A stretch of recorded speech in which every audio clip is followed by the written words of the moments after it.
I have two boys. I got a 4-year-old and a 6-year-old. And if you know anything about raising boys, you know that there's this old adage, it is, boys will be boys.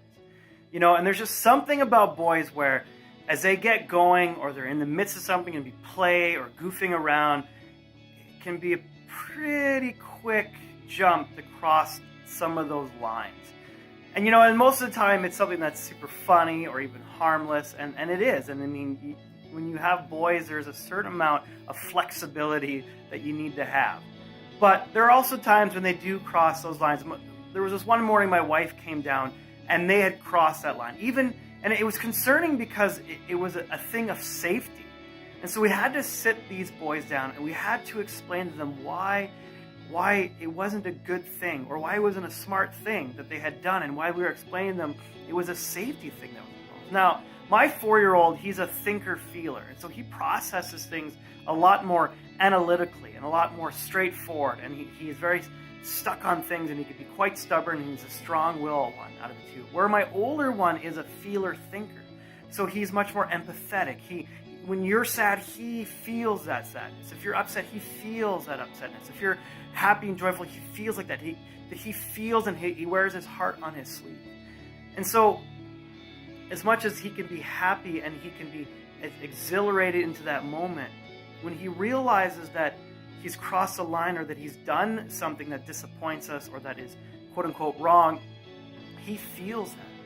And so as they were thinking through this, my oldest son started to say, I'm just stupid, that I'm bad, that I can't get this together. And I remember having my heart break hearing him, because he started taking the action that he did and attaching it to the identity of who he was. At 6 years old, he was already identifying, bringing his identity into the action or the mistake that he had done. Now, part of that was he was feeling the weight of the seriousness of what we were talking about with him. But he took that and he was carrying it because he was a feeler first. And I remember sitting down and getting close to him and saying, you're not stupid. You're not a bad boy. And then I just continued to repeat, Gavin, I love you. I love you. I love you. I love you. Even to the point where he was like, I get it, Dad. I don't want to hear it anymore. And I just kept saying, I love you. I love you. There's been multiple times that I've had to repeat to my son, you are not stupid.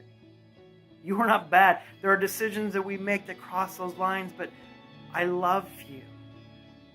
And I think for some of us, even though we can see that and explain that to that child and we get that up here, but a lot of the times we don't have it here through our experiences through life, through the things that have been done to us and the things that we do to others, that there's this subtle shift that happens, that we start attaching the things that have been happened to us or the things that we've done, subtly attached to who we are.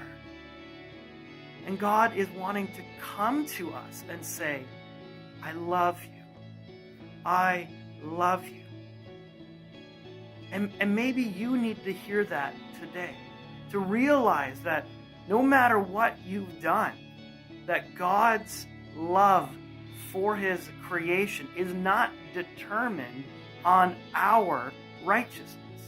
It's actually determined on who he is and his character. Yes, we do things. And there's this difference between guilt and shame.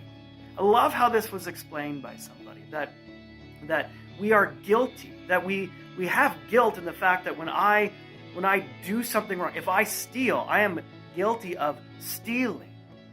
But there needs to be a separation from the shame that just because of an action doesn't mean it attaches to my identity, doesn't automatically make me a thief, or that is this ultimate declaration of who I am, but my identity actually comes from the one who created me.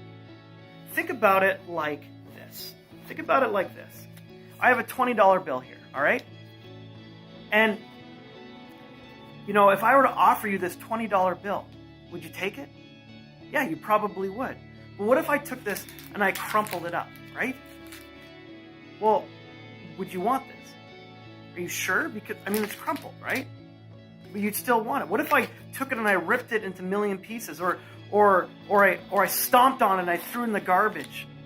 Well, you'd still want it because no matter the condition of this bill, it still has value. See, it doesn't matter what I do to this or what I view of this. I'm not the one that gives this money, this piece of plastic, or for some of you in our country in paper, value. It's the one who made it. It is the authority of the government who puts the information on that actually gives this value. It's not what I do to it. It's not what I assume of it. And the money itself doesn't give itself value. It's the one who created it. And in the same way, we see this idea in Ephesians that says that we are God's great masterpiece. And He has wonderful things set aside for us from the foundation of time. This is the God that we interact with. This is the God in this season of Christmas, that the one who creates everything, the creator of the cosmos, who becomes but a single cell, becomes a baby.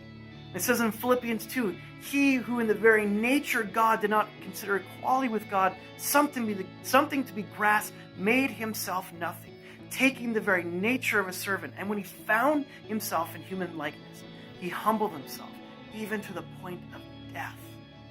This is the God we serve, the God that we praise, the God that we celebrate, the God that we worship, that we follow, that we have this covenant, this relationship with, this partnership with. A God that is saying to you, I love you.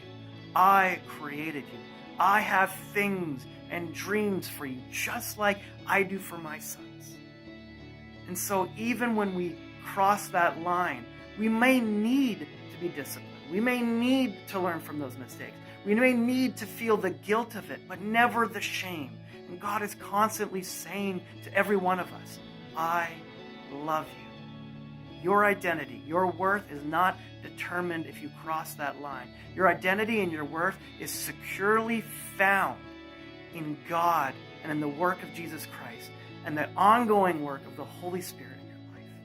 So know this, that you are loved, that you are loved, that you are loved.